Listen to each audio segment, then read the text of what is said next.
Hello and welcome to my YouTube channel. मैं आप सबका अपने YouTube channel RCP learning arena में स्वागत करता हूं। मेरा नाम संतोष कुमार है। आज मैं एसएससी सिलेक्शन फेज 13 का ग्रेजुएट लेवल का जो थर्ड शिफ्ट में आज मेरा पेपर था, मैं उसका एक एनालिसिस आपके समक्ष देना चाहता हूँ। पहले क्वेश्चन किस तरह का था वो मैं बताता हूँ, फिर आपको किस तरह के टेक्निकल्स इशू आ सकते हैं वो मैं बताता हूँ, मुझे क्या क्या फेस करना पड़ा वो मैं बताता हूँ। आप लास्ट तक वीडियो को देखना, ठीक है। सबसे पहले मैं रीजनिंग का बताता हूँ, जहाँ पे रीजनिंग के आपको कुछ आसान से क्वेश्चन मिल रहे हैं और स्टेटमेंट एजम्पशन से रिलेटेड मोरल बेस पे बेसिस मोस्टली जो है आपके माइंड को अच्छी तरह से जांचा जाता है, आप क्या उस चीज़ पे रिएक्ट करते हो या फिर क्या उस तरह से रिलेटेड स्टेटमेंट एंड एजम्पशन के लगभग आज मेरे शिफ्ट में लगभग 4 क्वेश्चन तो मिनिमम 4 से 5 क्वेश्चन मेरे में थे। आज 4 क्वेश्चन तो मैं मिनिमम बता सकता हूँ कि था, क्योंकि मुझे अभी 3 क्वेश्चन मुझे एट अ टाइम याद है। तो तो वो मैं बता सकता हूँ कि वो स्टेटमेंट एंड एजम्पशन के लंबे लंबे पैराग्राफ पे सवाल आ रहे थे, जिसे मैंने स्किप किया है। उसमें से मैंने 2-3 किए और मैंने स्किप भी किया है जो बहुत बड़े थे, लगभग 5-6 लाइन में चला जा रहा था, उसे मैंने स्किप किया है। एंड फिर मतलब अगर जीएस की तरफ पूछे तो जीएस में मुझे लगा, जहाँ तक मैंने अच्छे से पेपर को दिया है, मुझे पेपर में 6-7 करंट अफेयर के क्वेश्चन लगे, ठीक है। 6-7 करंट अफेयर, एक गगनयान से रिलेटेड था, फिर जीएसटी से रिलेटेड एक सवाल था, वन टैक्स वन नेशन से रिलेटेड एक सवाल था, फिर सारे के सारे क्वेश्चन रिसेंट के हैं, ठीक है। ये टीसीएस जैसा 21-20 का नहीं पूछ रहा है, 2021-20 का करंट अफेयर नहीं, रिसेंट के करंट अफेयर्स थे।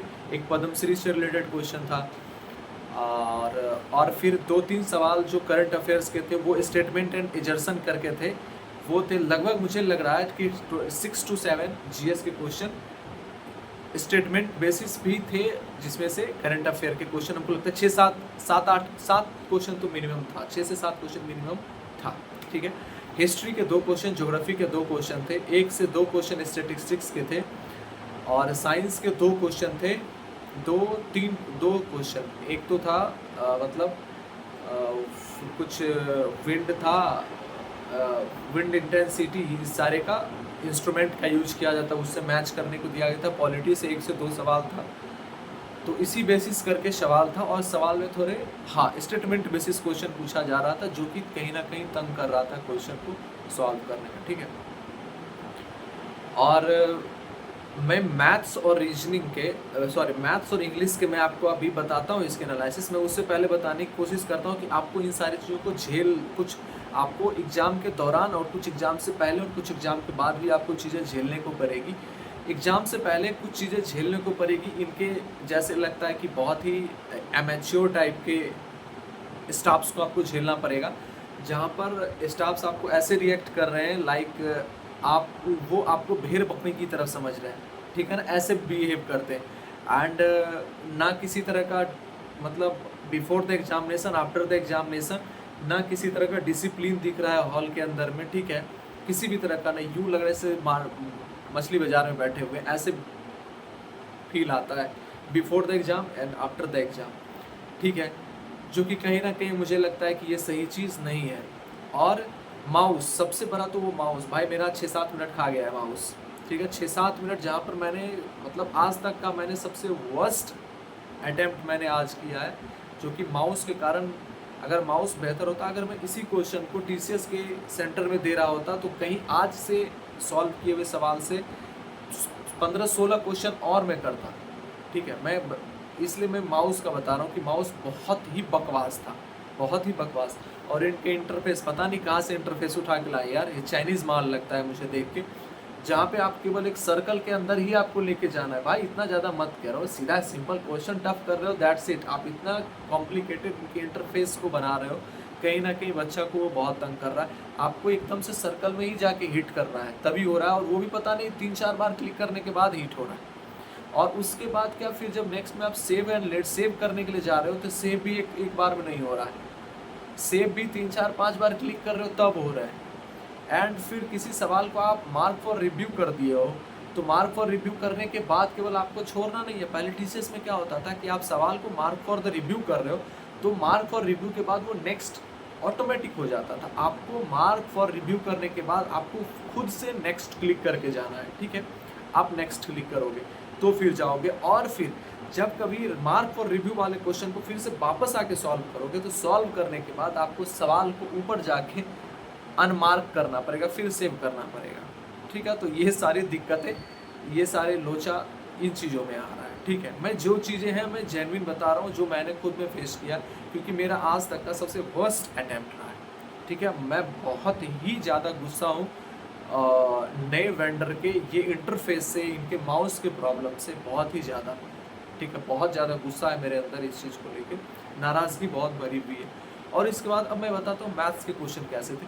मैथ्स के क्वेश्चन रियली में कहूँ तो ईजी पेपर थे, ईजी साइड था। एक था प्रोबेबिलिटी का सवाल जो लंबा स्टेटमेंट में था, लगभग 5-6 लाइन में था, 5 लाइन में तो होगा वो सवाल।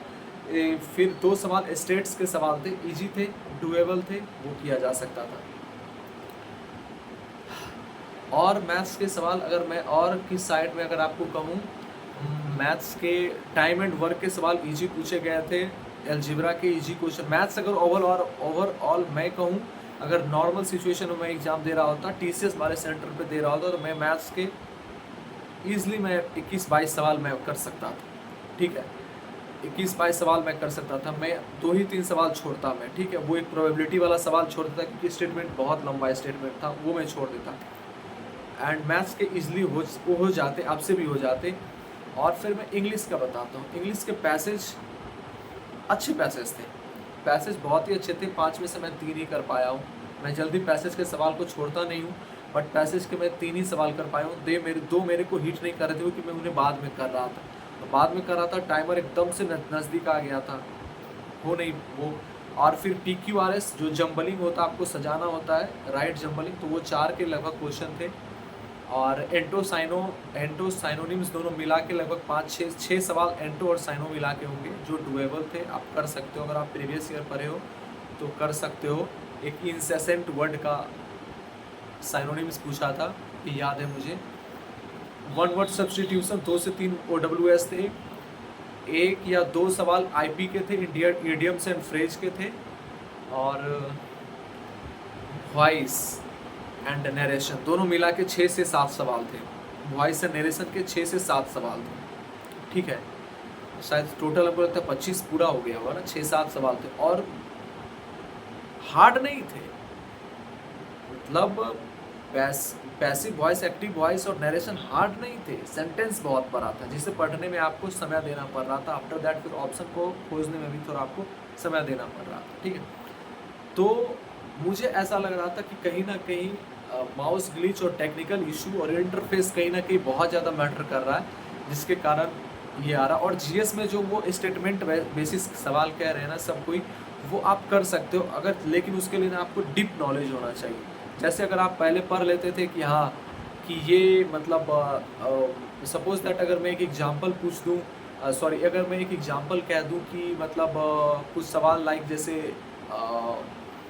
ये राजा राम मोहन राय का मैं अगर एग्जांपल एक ले लेता हूँ कि Raja Ram Mohan Roy, which of the following statement about Raja Ram Mohan Roy is correct. अब जैसे नॉर्मल क्या जान रहा है बच्चा कि ये मतलब इनको अकबर सेकंड ने राजा की उपाधि दी, राजा की उपाधि दी। इन्होंने बुक्स लिखे थे, वो थे ना इनका क्या था यार, ये ऑप्शन की बीमारी जो लग गई है ना, ये ऑप्शन हर जगह ऑप्शन खोजता है दिमाग।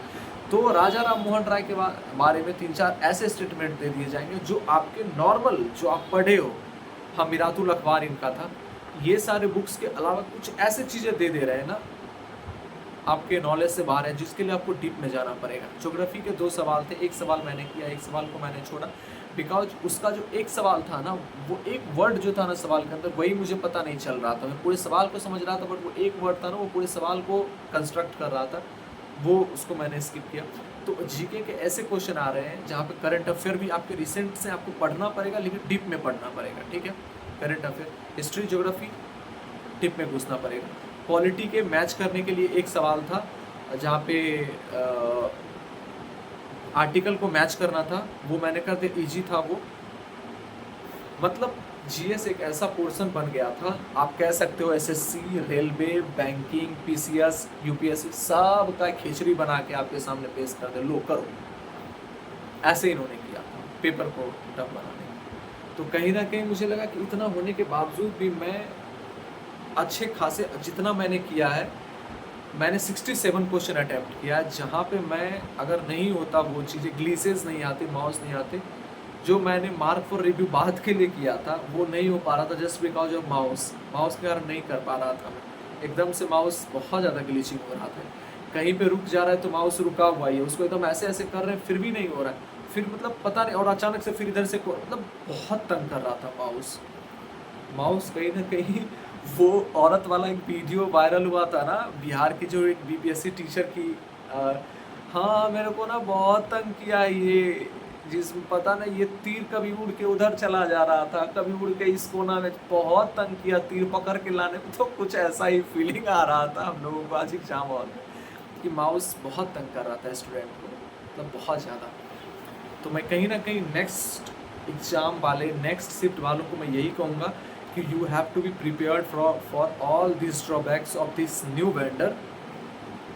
और ज़्यादा से ज़्यादा आप करंट अफेयर्स को पढ़ सकते हो, चीज़ों को आप जो प्रीवियस ईयर में पढ़े हो वो चीज़ों को मैथ्स में कर सकते हो, इंग्लिश में कर सकते हो, बट रीजनिंग में थोड़े से आपको नए मेंस के क्वेश्चंस के लिए आपको तैयार रहना होगा।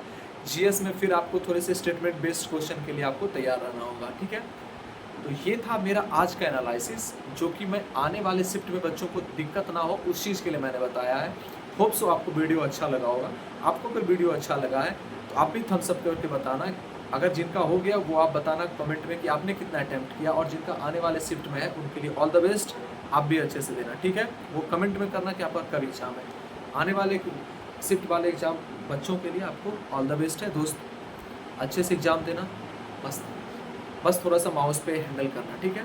मिलते हैं फिर अगले किसी वीडियो में, तब तक के लिए बाय बाय। कुछ लोग मुझे लाइव आने के लिए भी कह रहे हैं, मैं लाइव नहीं आ पा रहा हूँ, आप समझो मजबूरी को, क्योंकि अभी एग्ज़ाम है ना, सीजीएल के एग्ज़ाम है, तो मैं ज़्यादा टाइम इस चीज़ पे नहीं देने की कोशिश कर रहा हूँ, इसलिए मैं लाइव नहीं आ पा रहा हूँ। इस चीज़ के लिए मैं माफ़ी चाहता हूँ, लेकिन मुझे जैसे ही थोड़ा भी टाइम मिलता है ना तो मैं लाइव आने की कोशिश करूँगा दोस्तों, ठीक है। मिलते हैं किसी और नई वीडियो के साथ, तब तक मेरे चैनल में आप बने रहिए। चैनल में नए हैं तो मेरे चैनल को सब्सक्राइब कर लीजिए, बेल आइकन्स को दबा लीजिए। वीडियो अगर पसंद आया हो तो लाइक कर दीजिए, दोस्तों के साथ शेयर कर दीजिए, ठीक है। मिलते हैं फिर, तब तक के लिए मस्ती में पढ़ते रहिए। जय हिंद, जय श्री राम, जय माता दी, हर हर महादेव।